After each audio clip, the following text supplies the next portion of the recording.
Hi, everyone. Welcome into episode 2 of Who Should You Choose, the video series where I go through the prior videos, questions, and comments and help you with your HUT lineup decisions in NHL 25. As you can see, I've got a cot and blanket behind me. I'm currently doing a subathon. I got 25 more hours of being on stream live currently. So if you want to come hang out while we grind NHL and talk hockey, twitch.tv/NoSleep12. The link is down below. So that being said, let's get into the comments. What I did was I tried to go through the ones that I saw come up a lot and try to highlight those so that I can try and answer as many people as possible. And then I do these for about 15 minutes. If I have some extra time at the end of 15 minutes, I'll go back and I'll just go first come, first serve. So let's get into it.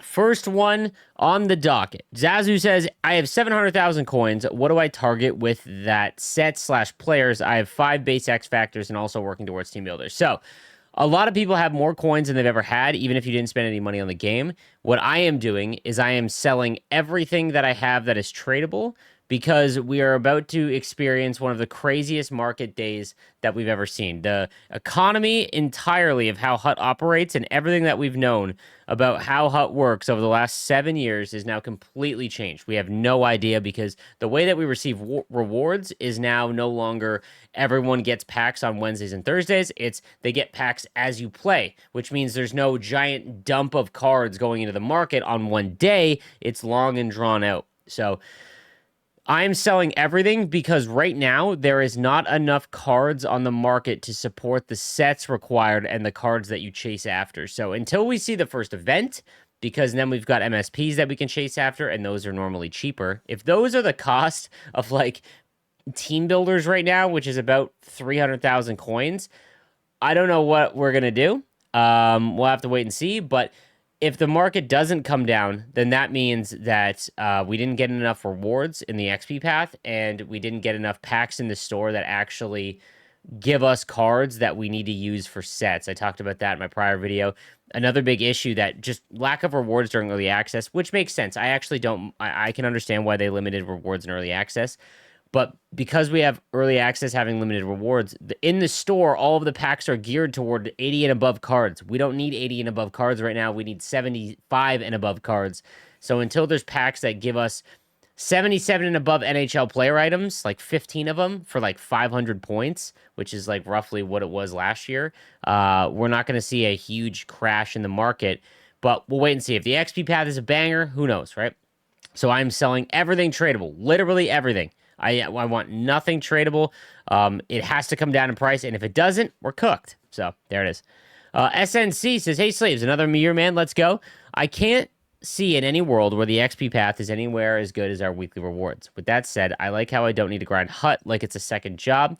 Plus, I never have too much squad battles. I never have to touch squad battles again, so I think it's still a good improvement. Do you think they will adjust HUT champ rewards? Make it that a mode you must go weekly if you really want to build your team. If not, as it stands currently, we might be in for a world of pain if you're not spending money. So, a couple things here. Number one, it looks like squad battle rewards are remaining the same. It is weekly, but I don't know if it's going to be weekly packs or if it's going to be collectibles that you can then decide what you want to do with those packs. I have no idea how that's going to be. We'll have to wait and see when the first HUT Champs comes out. I think another 20 weeks. In terms of the XP path being anywhere as good as weekly rewards, this is the issue. So if you were someone that grinded the game, okay, I'm talking to the 1%ers here, okay? I don't see how if you got Division 1 rivals or let's just say Ultimate Rivals in Division 2 or 1, and you played your squad battles games, which is what a lot of, crazy guys that will invest a lot of time early on, what they do in the first week or two of the season of the game, there's no way that they will put that amount of rewards in the XP path. Because, like, if they did, that would be fantastic. And I don't really know the downfall of it, because obviously the issue would be that anyone could earn that amount of rewards no matter how you play the game. But technically, that just means it's further down the XP path. So if you weren't grinding the rewards weekly, right, then you weren't going to get those massive pack rewards, and you won't get them in the XP path either. So in a perfect world, Division 1 and Top 100 Squad Battle rewards are in the XP path. This thing is 1,000,000 tiers long. It's 3 to 4 weeks long. We don't know exactly. That would be the ultimate. My fear is that they put in like platinum rewards and like elite 3 for squad battles every week. So 3 or 4 times that amount in the XP path. But we don't know yet, so I can't criticize something that's not out yet. We have to wait and see, and we'll make our judgment there. In terms of Hut Champs, yeah, like if it stayed the same, it would be extremely lucrative. So again, we'll have to wait and see when it comes out. Don't chase EA rewards. Enjoy the marathon of getting cards you want, i.e. your favorite team of players. So this type of player, which is a type of player I respect, because basically you're just playing with the cards that you like, not the cards that will make you better at the game. That is the best way to play. I can do it in other sports games like MLB, where you can use your favorite players. So I load my team up with Boston Red Sox, and I'm half decent at the game, and I can still perform well. The issue is that if you are an online player, like myself or many other people, and you want to play online, right, you are hindered by the fact that you need the right players to give yourself enough of a floor. You don't need an advantage, but to compete. For example, if I wanted to make a Sharks theme team, I get all the Sharks base cards right now. I get into Division 2. I'm about to be in Division 2. I'll get slaughtered just because I'm a Division 2 player, but my team is so bad. And a lot of people can't enjoy the game like that. Like, I can't enjoy like losing that much and still wanting to play. However, the issue that we're running into when it comes to the rewards, right, is that all of the cards, the holograms, the team builders, and the McDavid, the Chase McDavid, I think there should be one Holy Grail card or maybe a few, and Connor McDavid is clearly it. It's worth 3.4 million coins in value. EA did not set the market, we did, but they didn't give us enough stuff so that we had to set the market so high, right? So there should be a card like McDavid. I don't even mind that he's over 3 million coins, right? It's the holograms and the team builders being worth, like, for example, to make a hologram, 800,000 coins. To make a team builder, it's 300,000 coins. Last year at launch, if memory serves, 87s, you could make an 87 overall card team builder for like 150, 160,000 coins, like half the price. So that's the issue, right? If you want to get those cards, you can't unless you're talking months of saving. And maybe that's the point. However, because you should be selling everything, because again, if I'm no money spent, I have no shot at getting McDavid or I have no shot at getting the hologram cards or the team builders currently, right? Again, things could change once the full XP path comes out. If I can't get those cards, then you sell everything and you have more coins than you've ever had. And I think what I'm seeing from the community is that people have more coins than they've ever had because the packs and the chase of those cards is so bad. It is so expensive that you've literally been like, I'm good for the first time, because usually everyone just chases after the hotness no matter what, no matter even if they can't get close. This is so out there that we have no shot at it, so you don't even start. And with that, when new events come out, what having all those coins will do, don't chase after the set fodder to get McDavid or the team builders or the power or the hologram icons. Don't do that. Just go and buy the individual cards that you want that are MSPs that are like 100 to 200K throughout the year and use those. Right? I think that's what you're going to see. And that's not a bad way to play, right? It is too early for doom and gloom. And I didn't mean to say that in my last video and make it seem like this is going to be terrible. Like I said, I think that the game mode is set up to have its best year ever with instant rewards, not having to play squad battles if you don't want to, or only playing squad battles and not having to play rivals, and wildcard being like what Hut Rush should have been. Wildcard isn't game breaking or game changing. I think the draft component is very basic. Like it is very much like Hut Rush, where we're not getting a lot of good cards. I would love to see. I don't want to go on a tangent about Wildcard. We'll save that for another one. Ready Edgebot said, "Bonjour, slaves. With how they've adjusted X factors for this year, some being power ups, others static, and the change to a singular XP progression path, how are you approaching fantasy hockey or other marquee events this year? Is it worth saving for or less so now? Keep up the great work, man." So, if you've been playing Hut for years, you know that there's 3 big events: fantasy hockey, team of the year, team of the season. And normally the cycle would be save all of your cards at launch and save up for the fantasy hockey event so you can get a ton of fantasy hockey cards. For anyone that's new to the game, don't know what fantasy hockey cards are, basically it's an event where cards will come out at lower overalls, and every time they score in real life, if they're a forward, they go up +1 overall, blanket. EA has no control. If they score a hat trick, they're going up +3 the next day, or whenever the content is. Defensemen get +2, and goalies get a +1 for a win. my favorite event because EA has no control. And every year they make Master Set player items a little bit early, and someone pops off. So last year it was Teuvo Teravainen. The year before that wasn't Duchesne, was it? The famous one is Duchesne because he got to 99 by like January 1st. It was insane. It's always a fun event. Then we've got Team of the Year after that. So you save for Fantasy Hockey. Then you save all your stuff for Team of the Year. Team of the Year are basically X Factor cards that you don't have to pay to upgrade, right? The funniest thing about the McDavid Supercharge card and the hologram icons being so expensive is that we have to pay for the upgrade still. 3.4 million coins in value to get McDavid, and you still have to pay for his upgrades to 99 or whatever he gets to. I'm glad this question came up. Because I have no interest in McDavid, the holograms, or team builders, I'm going to save a lot, and I think everyone will have more stuff for the Fantasy Hockey event. The Fantasy Hockey event, if it's still in the game, I pray to God, because it is my favorite event, it is one of the best events. It better be in the game. But I think everyone will go into that event with more cards than they've ever had, and that could be really interesting. So I'm not putting a focus on it, but it might just inherently happen because I'm not chasing after the other stuff.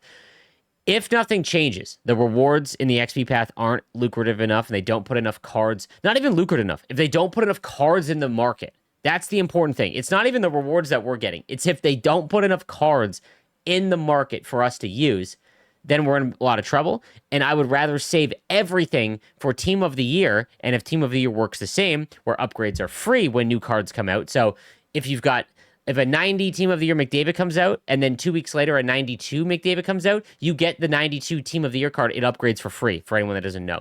With the Supercharged McDavid, you've got to pay the X Factor tokens, and at 90 to 92, that's going to be quite a bit of stuff to trade in to get that, right? I would rather just have the Team of the Year cards. Like, I think if this format stays the same, the Team of the Year cards become the most valuable cards ever, more than they've ever been. And I don't think EA would make those cards cost to create as much as we've set the market for the X Factor Supercharge card. So what I mean by that is that usually every year it costs about 1 million coins in value to make a Team of the Year card, and the sets required don't change. So I think that that'll be more obtainable than getting McDavid, right? Keep Daniel Alfredsson out of your damn mouth. Sens fan that is pumped to be able to have a power-up icon Alfie from start to end of the year. I love when I say, hey, this is the lowest ranked card out of an allotment of cards, but it is still very good. And the only thing you guys hear is that card is lower rated than everyone else, in my opinion. I still said the card's good. All the power-up icon hologram cards are great, except for the goalies, but even Gordie Howe, his speed is a little low, but still, he's very good. His close quarters, I think, is back. Alfredsson's card is very good. Sens fans, man, I tell you. I think the XP path is good, but it should be done like FIFA. In FIFA, it's weekly rewards from squad battles and rivals, and there is a similar objective path at the same time. I don't play FIFA, so I can't talk much to this. I don't know why they wouldn't just emulate that, and maybe it's because there's not enough of a player base. Like, FIFA makes up like 80% of EA Sports' revenue. So you cannot compare NHL, which makes up about like 5%. I don't know the numbers actually, but I've heard from prior people that 80% for FIFA, 20% for Madden, FC, F1, and, well, 10% for Madden, and then 10% for NHL, F1 and golf. Like, so they give out so many rewards because even the fact they give out that many rewards, people are still paying an insane amount, right? Like, just absolutely insane, right? I wish it was. I wish we could get more rewards. It's still not doom and gloom. Like, in a perfect world, we just get infinite rewards, right? Like, but I still like the XP path, and we'll see once the actual real one comes out. Really like that the best cards are very hard to get equals rare. I agree. I'm not even complaining about McDavid, guys. Like I said, I've actually always said this. There should be one or a couple cards that the grinders, the people that play this game more than anyone, should be able to get. It should not make up the majority, right? But there should be like a card to chase after, right? Because at the end of the day, no matter what, if you've completed everything, at least there's this one card that you can chase after, right? Like, that's why I think that there should be a long chase to go get, right? It's that everything else requires the same stuff. So if X factors require 75 and above items, right? Sure, fine. But 76 and above items are required for power icons, which technically means that only 75 and above like 75 overall cards are being used for X factors. 76s are for power icons, 77s are used for team builders. Like, it's all using the same stuff, but it's not all using the same overalls. It's cooking the amount that there just isn't enough cards in the marketplace because all of the packs that EA put in the store don't give out enough cards, which is crazy, right? But I do agree that there should be cards that you should chase after, 1000%. How the hell do I get my players to hit someone off the puck? If I try to hit, nothing happens in squad battles, but if the AI has no momentum and puts a hand on me, my players go flying off the puck. So here's what's happening, I think. Part of me thinks that, in moments especially, I think that the arcade tuner is back. I don't have any confirmation on that, but if you remember back for the first, few months of NHL 24, there was this ragdoll. Like, if a player if an AI got near you, your players just get ragdolled, even if they had unstoppable force on, right? And there was an issue where all the game changers brought it up. The developers looked into it. And in the background, there was a secondary tuner that the AI was on arcade. So they fixed it. I feel like arcades, after doing some of the arcade moments, I'm getting just tossed around. But when it comes to how do you hit someone, if you're playing online or even squad battles, I guess, there was a nerf to hitting with smaller players. But on top of that, I think they made the body checking stat matter more. Everyone is trying for defensemen specifically. Everyone is chasing after the fast defensemen. None of the fast defensemen have good body checking. So what you're seeing is you're trying to bump players off the puck, and you just can't because the body checking stat is low. And I actually like that. I like that. As we get higher overalls and players start getting 90 body checking, and some of the big guys that have 90 body checking, you can hit everyone. So that's what leads me to believe that. And I hope they leave it and we just wait and see, as opposed to panic nerfing it when all the attributes are very low. Sleeves, we should also acknowledge that our pre-order points only yielded a very few number of cards. Even the packs themselves were specifically designed for people to spend money. Pure money-making scheme by EA once again. Extremely disappointed. Does EA not understand that we already have give them a lot of money for the game, and we actually give them additional money just for the privilege of basically being EA's beta testers? What a joke. So EA does not make you spend money. At the end of the day, they don't. You are the one that decides to spend money, all right?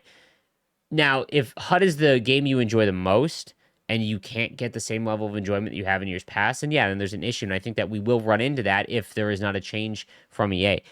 The bigger issue, I think, is that we had this significant change in the economy. It's a gigantic one, guys, because they lowered all the overalls, they reduced the amount of packs in the store, and it's streamlined, but it's very difficult to get the stuff to actually make the cards, right? I wish we would have seen some testing or some data in the background to better prepare for the economic change. I think all year long, they're going to be adjusting and changing the XP paths, the cards that come out, the cards that go in the store, because they see what's happening in the market and they have to react to that, right? And it's tough. In terms of, we're basically EA's beta testers, they have 12 weeks essentially out of a year to put and code new stuff into the game. I think HUT this year got a lot of love, and I think that there's a lot of things tech-wise that the content team now has access to that they never have. It's now on the content team to deliver. Obviously the game being $130, we expect the game to work. So the little bugs, I think those are issues that would have been solved with a beta. And I think they didn't do a beta because that requires dev time to actually make a beta and then release it. So things like the multi-select, I'll touch on that in just a little bit. The multi-select not working. I believe in World of Chell, North Americans were matching Euros. The stuff like that could have been solved. And it's obviously frustrating when you pay full price for a game and it's not working, right? So, that is frustrating. But at the end of the day, we choose what to do with our time. I know it's the only hockey game, but for example, you could sign up and play hockey, or something. You see what I'm saying? You could just find another game, and I hate saying that because I love hockey so much. You could try franchise mode, try World of Chell, right? And that's like a big thing that I'm kind of pushing this year is if you're not really having fun, don't play it. You shouldn't play it. All right, this is a long one. Right now, McDavid's X Factor is only obtainable for people who've spent hundreds on packs to acquire cards. This can't be sustainable going forward. So, 100% agree. And I also don't hate that the only players that have that card are the guys that spent thousands. Because one, it costs them $2,000. Like, that's hilarious to me. When I see someone with that card, I know what you did.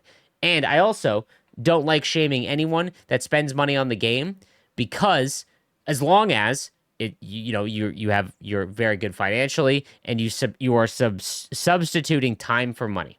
So if you have a good job, make a lot of money, you got a family, but you're very financially sound and you don't have time to grind the game. So instead you spend a couple $100 on Hut because that's how you substitute time for money, right? That's how every mobile game has worked for the last decade, right? I don't shame anyone that does that because, the more you work, the more money you have, and the more money you have, the less time you have. And it's just, it's a cycle. I've said this though, if you can play more than 10 hours a week, do not spend money on the game. When I see people that spend $1,000 in the game, unless you're a content creator and you're using it, it is what it is. I don't spend money on the game, and I'm one of the, most watched like Hut creators, right? I don't spend money. I haven't spent in 2 years. You don't need to. And I find it more fun that way because it's more rewarding when you actually get the stuff. So I'm okay with people not being able to get the McDavid. It's not the McDavid that's the issue to me. It's the holograms, which technically work the same as the McDavid. So not even the holograms. It's the team builders, man. It's the team builders. All right. The team builders being so expensive, team builders should be the cards that the no money spent players get to chase after because they're perfect for theme teams. Like if I'm a Sharks fan, which I am, I really want Dan Boyle. I can't justify spending 300,000 coins on an 86 overall card that won't upgrade, right? So that's the issue, right? Game is still not launched for 80% of the community. Player prices will change, so these calculations of player prices is a bit too early. 100%, which is why I said Friday, which is the launch of the event and the worldwide launch, and we get the first season XP path, is the most important day in the last 10 years of Hut, like for the mode itself.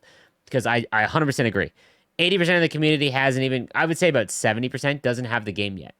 However, if the market is dried up so much so that it has legitimately doubled the cost of the high-end content from years past, and we're about to get 70% of the player base that won't spend money, if you're buying the standard edition, you're playing on worldwide launch, you're probably not spending money, which means that those players are now starved for those cards, so they're going to go to the auction house, and it's like, does that mean prices are going to go up even more?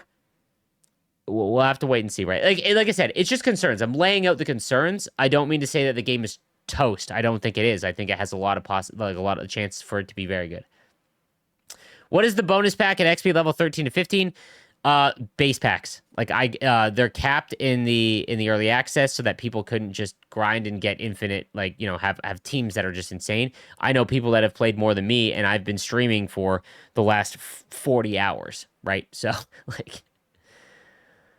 they need. Oh, one more thing I want to touch on. In prior videos, it was my understanding that the XP path at the end of the XP path, those bonus cards were repeatable. I thought I had heard that. And sometimes I relay information that I placebo think I've heard, and I'm incorrect. And I just want to point out that it's my understanding, I heard from someone in the community that reached out to a dev, those packs at the end of the XP path are not repeatable, which terrifies me because then for the hardcore grinders, if you're not getting Division 1 rewards or top 100 squad battle rewards in the XP path, the people that hit the bonus tiers of those packs, they need to be ultimates. Like, if they're not repeatable, they need to be the best packs in the game, or we're in some trouble. So I did want to address that. A few more questions here. We're going longer. Who cares? The second episode. They need to update the overalls required for sets. All NHLers should be available for the team builders. We had this problem with Chicago Blackhawks last year. Yes. I think a change to the team builders that would significantly change the market in a good way would be if team builders only required any NHL item and not 77 and above. Yes, 100%. I think you're right. I think that would really drastically help the market right now because anything below 75 is kind of useless. You can trade in a bunch to then get one more higher rated card like Madden. But that's something that 100% should be the case. If all the NHL players were allowed to be traded in, so like bronze, for example, it would prop their prices up a little bit, but there'd be so many cards in the market that you'd be able to make them. Again, I said this in my video, guys, to point this out. There are more Connor McDavids on the market than teams have total players at 77 and above. That's insane. And it's because the store packs that everyone is chasing are giving out 80 and above items that no one needs right now. Everyone needs the lower cards to make the unobtainable, unpullable icons and X Factor McDavid. I might be in the minority here, but I like to focus on casual players. I like playing Hut, but I don't like being forced to play a certain game mode for hours just to get decent rewards. Some of you gremlins play the game nonstop and stop getting acceptable rewards as impossible and make getting acceptable rewards impossible for working adults. I'm not advocating for bad rewards like the first week has been, but I like the direction. Again, some of your points, totally agree with, right? The thing is, if you sat down for a weekend, let's say you had the weekend off, the wife's out of town, you know, your kids are at a sleepover, whatever. You got like 8 hours. You're going to grind. Like, you know, in that 1 week, you're going to get a substantial amount of packs because of how the weekly cycle worked, right? Now, if it's long and drawn out, if you did 8 hours, you're not going to get nearly the same level of rewards. It will be over time, but you're going to have to put in a substantial amount of time the whole way through. I think it balances out in the end. The change to being able to play just Rivals is maybe the best change we've ever gotten in Hut. So I'm with you on that. But it is all going to come down to that first XP path. If that first XP path is rough, then we're going to have, a really rough time here. Theme Team Builder here. Should I keep my icons and build duplicates to chase down the hologram cards, or just trade them in and rebuild them after I get the hologram? Should I keep my icons and build duplicates? I'm 5 out of 10 towards Gretzky. Also, I've been trading all my sub 74s in exchange packs. Is that the way to go right now? The way to go right now, yes. Anything below 75, you can put into those exchange sets, but because they're not selling, because there's a minimum price lock, right? So even if they're tradable, honestly, below 75, I would just hold on to. And then obviously if you have untradeable cards, you use those for sets, but it's going to take you a long, long time. When it comes to you building your theme team, then everything that you get should be sold for coins, because you want to be able to buy the specific card. Now, if Gretzky is the one you're chasing after, then you have to get hologram cards. I don't think you need to build duplicates, though. So I'm not sure what you meant by that. I apologize. They are trying to replicate MLB The Show, but need way more programs and special cards. Hopeful, but it's EA, so not likely. I agree. Like the XP path in MLB, yes, they are making it, but they go one step further where it's the only rewards. Well, I guess technically wild card, but still, yes, it is a good change. Like I said, like there is a lot of positives from Hut this year. Will the market crash Friday? Should I sell my cards now? So we're seeing the pre-Friday crash. This happens every year. So prices have already come down from 3K to 2,500K, or sorry, 2,500 coins. They shouldn't go much lower than that. I'm still selling everything right now, because I'm hopeful. Like, if the 75 and above card items that you use for sets go up in price and don't come down, it means that EA did not give us enough rewards, or they didn't put the right packs in the store. And that's a major issue that will take them a long time to resolve. And I'll take the L. Like, if I sell all my cards right now for 2,500 coins, like 77 and above, all those cards, like whatever they're going for right now, if I sell them for 2,500 and Friday comes along and they cost 3,300, I'll eat that L, because I'm so hopeful that enough cards will come out that they'll go down in price or even stay the same. The question is for the day oneers on Hut on release day, not early access. Casual Hut players, what should we focus on? Glad you're back, Sleeves, for another year. Everything I did in my How to Get Started video pertains to day one and what you should do. Okay, so obviously there'll be a new event out and whatnot, and there might be some objective path. So that's why you should subscribe, which you obviously do, and I'll cover everything in the new event. But my How to Start video will walk you through everything, even if you don't have early access. Is it worth to buy base Connor McDavid? I would buy him for 120,000 right now. If he didn't, but based on how many have been pulled, I think he might go down. I don't know. like Friday is going to be a massive pack dump day because everyone's going to get the game, and even the guys that don't really spend money, they might put $20 in, and the pay pigs that have already dropped $1,000 are going to do it again because the new event is out. So I love the XP pass because now you don't have to play specific modes and get stuff, but EA made amazing strides towards free-to-play last season with the objectives and moments every 2 weeks, but now they make X Factors basically impossible to get free-to-play players. This is something cart before the horse. We haven't seen enough yet, right? In prior years, I might just complain and be like, we're not getting anything. I have hope that they made it so easy for free-to-play players last year. I have hope that they will still give us free cards. Like, X Factor or the XP Eichel. Everyone's seen that Eichel card. That card is in the XP path. My guess is it's like the final boss, so it's going to take you a long time to get. But for example, those cards are in there. There is guaranteed rewards throughout.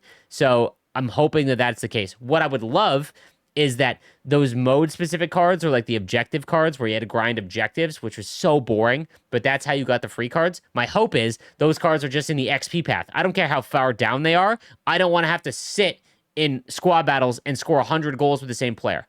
I'd rather it take longer and be able to play rivals and actually be able to obtain it.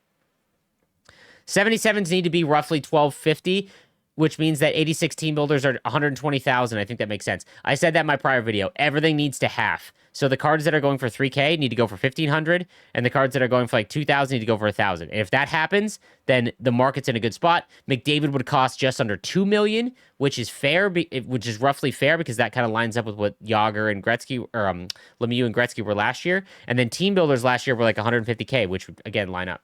I'm looking for budget cards. You've helped me in 23 and 24, and made the game playable without spending a dime. So I'll have a video out on cards that are going a little bit cheaper that I think you invest in. The problem is I can't make regular videos on that because, well, I appreciate everyone watching me. Because everyone's watching me, they immediately go to the market, take all those cards off, raise them up 10,000 coins, and because casual players will watch my videos, they'll be like, oh, this is a good deal. And that's how I literally have had people wait for my videos when I used to do Market Monday, buy all the cards up, and then make 10,000 coins on every card, and then it just ruined the experience for everyone. So I don't like giving out card prices because I think it sets the market, and I don't want to do that anymore. So in terms of really low cards, here's what I would do. Look at the base icons, go through, and just look at the fast skaters, okay? Or Anthony Duclair. All right, so given the state of the market, would you fill your bottom pairs with bottom 6 and 79 NHLers, some making $8 million a year in real life, or 80 gold non-NHLers, which most of which I've never even heard of? Asking in the short term, Lions positioning best use for them as trade-ins later. Yeah, you can earn enough power-up icons and X Factors, the base ones. You can earn enough of them by grinding the XP path and stuff like that. Again, my How to Start video will show you how to do that. Like, you can almost fill your lineup with the base X Factors and power-up icons. I think that you can get 7 of them total, which is an easy way to fill your lineup. I would sell everything else. Like, I packed Victor Hedman, immediately sold for 45,000 coins. Hey, Slaves, I have McDavid, Marner, and a lot of 82s and 81s that are tradable, but I have some of them in my lineup, so I don't know what to do. Anything 80 and above, guys, I know I just said I sold Hedman, but an 83 and above is a little bit different than an 80 to 82. I would hold on to right now because I have a feeling that those will be needed for the events. And if that's the case, those will fly up in price. Everything else, though, like, it's just because we're getting close to the event. Everything else, sell. Do I sell McDavid or should I keep? I would sell if you can get 150K for him. A couple more questions. Last 3. Yeah, I hated the regular chores with modes like squad battles, especially now that I'm an adult and have to go to work and don't have a ton of downtime to grind the game. I have a newfound joy for the game and an eagerness to play the modes I want instead of dreading having to do squad battles or hut rush during rewards. I also love how it removes the uncertainty of what tier of rewards you've unlocked and having to wait to the end of the week. All amazing points and why the change this year is one of the best we've ever had. I have played Rivals so much in this early access. Again, I play an excessive amount as it's like, what I do for a living. But I have played so much that I've already completed the XP path. All I want to do is play Rivals because I'm enjoying the game. Can we talk about the fact that you can't pull McDavid, Lemieux, Gretzky, etc.? You either have to grind for months to obtain them or you need to spend an absurd amount of money. You can't even hope for luck and rewards. If they made, I don't think they should put McDavid in packs. I don't. But Lemieux, McDavid, the hologram icons, that would drastically reduce their price as well. That would be a way around it. Here's here's what you should choose to do. Not play this pay-to-win garbage. These YouTubers are getting paid by EA to shove this mode down our throats to get us to spend hundreds of dollars on packs. Screw Hut, because Hut is an easy money machine big time.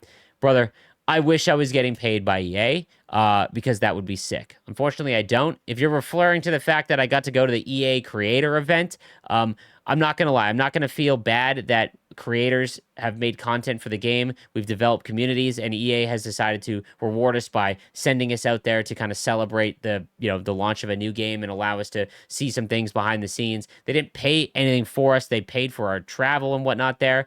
That's not the same. Right, like I understand why people are upset that creators got to go and do that, but especially for the smaller creators, that's some of the craziest things that they'll get to do, and they got to do it for free and got to meet everyone in the community or the other creators and got to experience the game and all of that.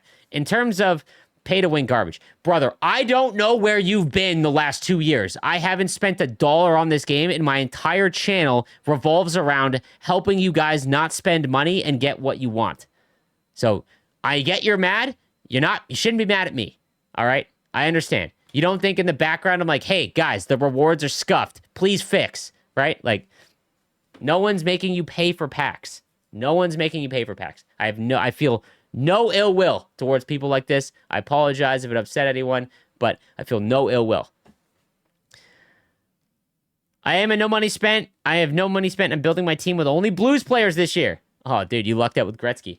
I have the team builders, Backus, Icon McInnes, Tarasenko, Thomas, and Icon Gretzky, along with many silvers and bronze. Apart from objectives, what should I focus on while I wait for future events? Sell everything. If you're a pure theme team player, which I think is the best way to play the game, you get to sell everything, because coins are going to be when a prime time or live moment Pavel Buchnevich comes out. You need to be able to buy that. You need coins. Okay. Are you going to update the League Gaming app? Cards from Hut24 are still there? Yes, we're waiting for the file from EA so that we can upload all of the cards to the site, and then the app should be fired up, and you guys should be able to view all the cards on the League Gaming app, which should hopefully be this week. It better be this week. Okay, you guys can't see this one. I pulled an Icon Lundqvist to start the game. They ended up getting rid of the card, and I lost my goalie, but they gave me a 1 out of 10 tradable power icon choice pack, and an 82 Dominic Hasek for free. Was the weirdest thing I've ever seen. Started up a rivals battle and had me play as all the Canucks, which was a weird glitch, but 85 free in the pocket for an 82 untradeable goalie. No complaints. I'm sure other people that pulled Lundqvist got this too. Yeah, so if you got random packs in the store or in your account, guys, it's because Lundqvist, his card art said Islanders. Obviously, that's a big issue with the NHL and NHLPA. They can't have that. They had to remove the card from the game entirely. They'll probably put him back in with different card art. But this was what they did to justify that, because people had him as a starter pack team. Last question of the episode, 40-minute who should you choose? Oh my God. As a free-to-play grinder, should I learn to work the auction house to max out my coins, or just buy what's needed for making cards?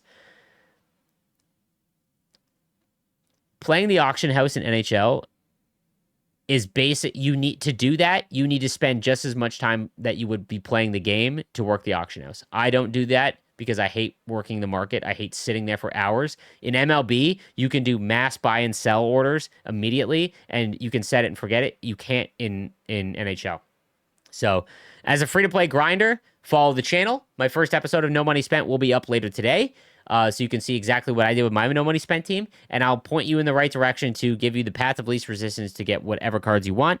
So I would not learn how to grind the market unless you have a lot of time and that's what you enjoy. Like, I know Bagel Pizza Party, for example, is like an economist, and that's what he enjoys doing, and he's very good at it, and that's why he does it, right? I just love playing online. I can't sit in the menus for as much time as needed to work the market. Again, it's very easy, set it and forget it. If it's a tradable card, guys, right now, just sell it. If it's 80 to 81, maybe hold on to if you have a bunch for the event. Sell everything. Just have as much coins going into the event as possible, because if the market doesn't crash, we're cooked anyways, and we're not going to be able to make those high-end cards, so don't worry about it. That's going to do it for the second episode of Who Should You Choose? Again, come check out the live stream, twitch.tv/NoSleeves12. We're playing until the timer runs out. Currently have about 30 more hours to go. I'll see you guys next episode tomorrow.